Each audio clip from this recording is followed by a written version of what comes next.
All right, welcome back to House of Prep. My name's Jerry. Hey, I love talking about food. I love talking about grocery stores. We're going to do that, but first, how about those gas prices? Okay, I went on a little trip this last week. Some of you kind of watched my last video, which, by the way, if you haven't seen my last video, not a lot of people watched it. I guess it just didn't get a lot of views, or YouTube just didn't advertise it as well. Did the whole backyard of my parents' house. You got to meet my dad on the video and got to show the garden. So if you're interested in his garden, his backyard, just go back to the very last video I made earlier this week and you could watch their backyard. But hey, you know what to do. It's Thursday. All right, jump in the comments. Let me know how things are looking in your area, and definitely talk about gas prices. I'm getting there. Man, gas prices.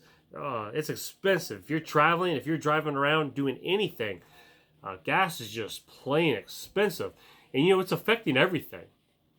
Everything's going up. My home bills, I'm tired of fighting home bills. Cell phone bill, trying to go up $10 a month again. I'm just getting tired of it. Just everywhere you look, stuff's all around you. Clothing, food, you know, if you go out to eat, you know, God forbid you go to a restaurant anymore. Well, first of all, do they have enough employees to serve you? Second of all, then, can you afford it anymore?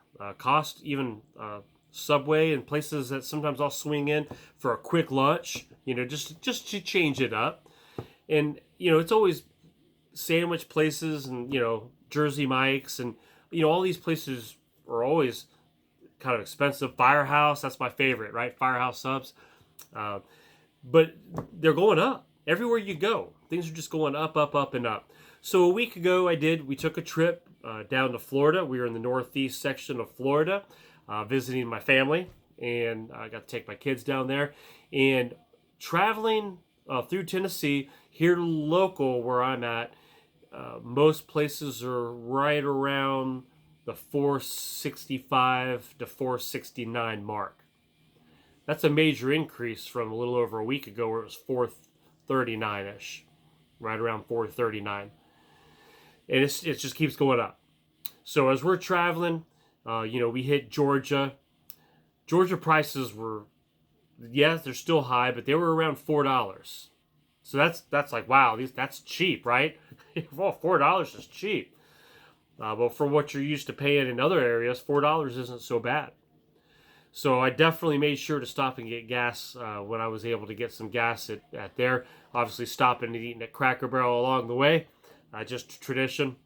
I was very fortunate that they were staffed and prices were still affordable to take the kids out and treat them a little bit on the road, let us stretch a little bit.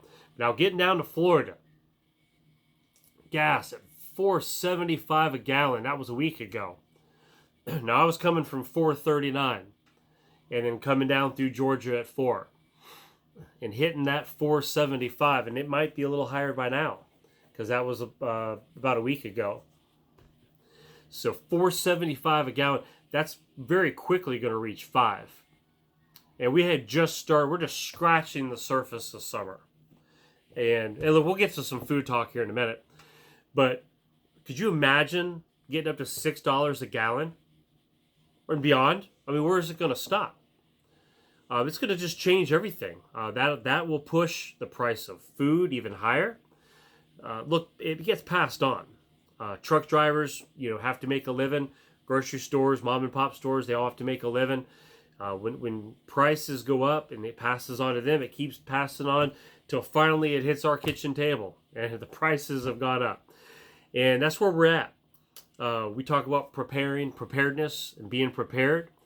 Are you prepared for them food prices, gas prices? Are you prepared for that?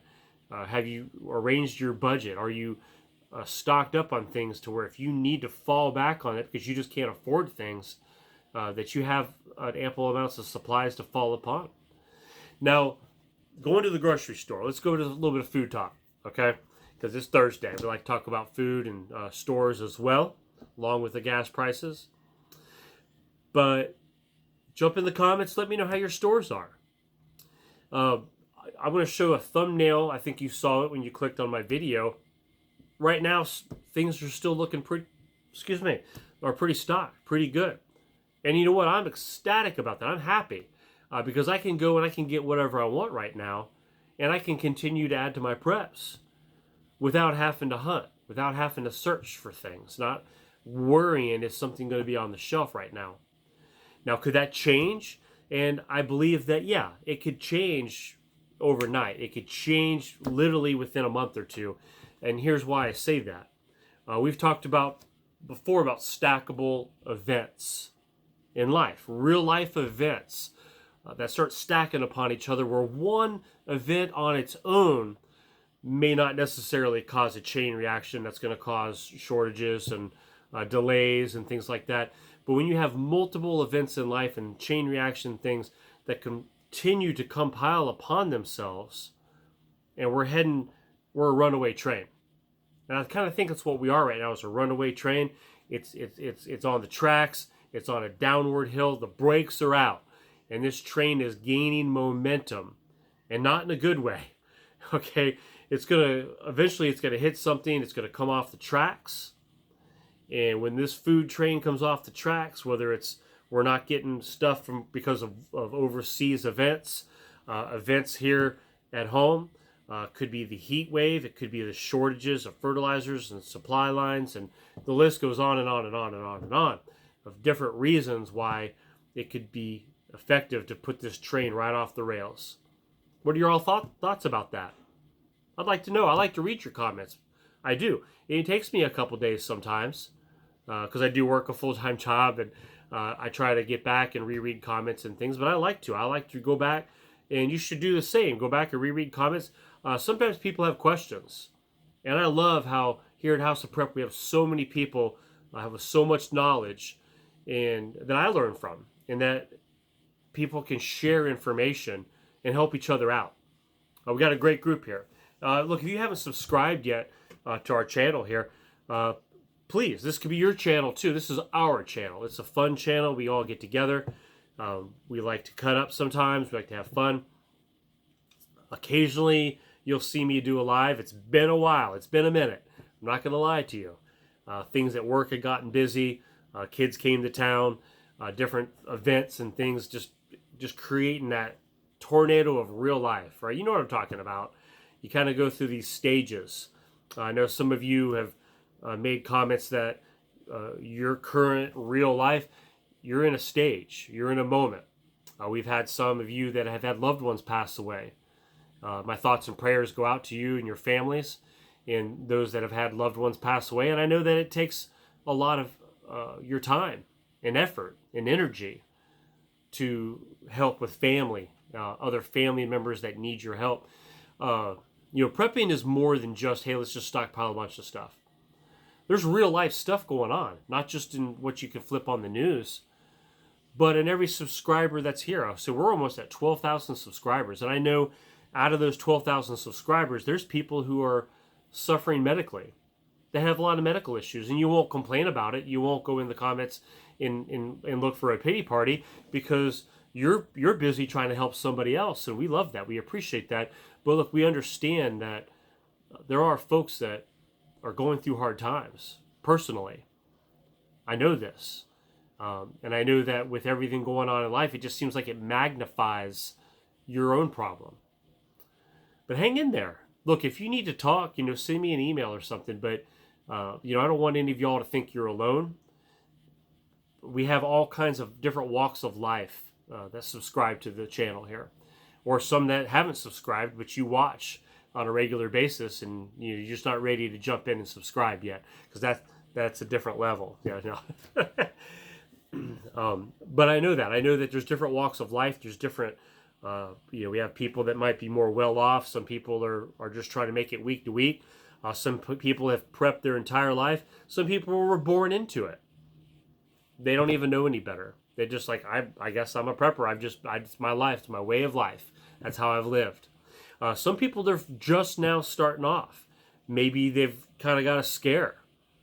And that's a good thing. A little bit of fear just to motivate them to, hey, I need to start making some life changes for better preparedness, not knowing what's going to go on. Now, how about power? We haven't talked a lot about power, but you know, there's chances. Who remembers all the power issues we've had these last couple of years? Whether it's the summertime, states that are dealing with a lot of blackouts and things due to the extra electricity going to the AC units, right? What about wintertime? We've had blackouts and things that people losing power because so many people are trying to heat their homes and run their heaters. So these are all things that you have to consider, not just where do I get my next can of food, but it's also, you know, what do I do to help preserve that food, whether it's canning or maybe some dehydrating or growing. Have you thought about growing your own food? My parents did. If you watch the video, the last video I did, fruits, vegetables, all kinds of fun things. You know, they're making it happen. Look, it's reality now. I don't think we're ever going to go back to where this conversation doesn't pop up from time to time out of people's mouths. You know, when I was traveling and going down through Georgia and Florida, you know, I like to observe. I like to listen to people, whether it's stopping at a rest stop, you know, maybe stopping at a local grocery store, maybe at the gas tanks. You hear people, there's just buzz in the air. It's not, you know, it's kind of like almost angry. It's annoyed. It's annoyance. People are frustrated. You can just sense the buzz. People talking to whoever, the lady or the gentleman behind the counter. You know, people making comments about prices and supplies and different things that maybe they don't have, or waiting for that next truck to come in, or whatever the conversations are. There's just a buzz in the air. And it's everywhere. Doesn't matter what state I went to. It just happens. It's just the buzz. People just aren't settled right now. They're unsettled. And for good reason, because there's a lot going on. Now, what do you do with all that unsettled energy? You need to focus that unsettled energy into preparing, to be better prepared. Focus on learning new skills, learning how to do things. Oh, I've never planted a garden. You know, I don't have a green thumb. You know what? I don't either. And last summer, I did it. I planted all kinds of stuff. Grew my own squash and cucumbers and tomatoes and some green peppers. And, you know, just by making yourself learn how to do it. So I just want this video to be just an encouragement. Yeah, there's a lot going on. And I understand that some people have fear. But it's okay. Just use that fear to motivate you. Don't let that fear bog you down and hold you down and pin you down by your throat. Because that's easy to do. If you watch too much news and you just get too fearful on things, it can affect your physical health. You start getting anxious, and anxiety is a real thing. But use that fear and let it just motivate you to get better prepared so you can be less fearful, okay? Less dependent on the system, be more independent, more self-reliant, your own little insurance policy. That's what it's all about. So I just wanted to check in with you guys. Hope you guys are having a great Thursday. Have a great rest of the week. And it's getting hotter and hotter out there. It's summer. And I'll catch you guys later. Bye now.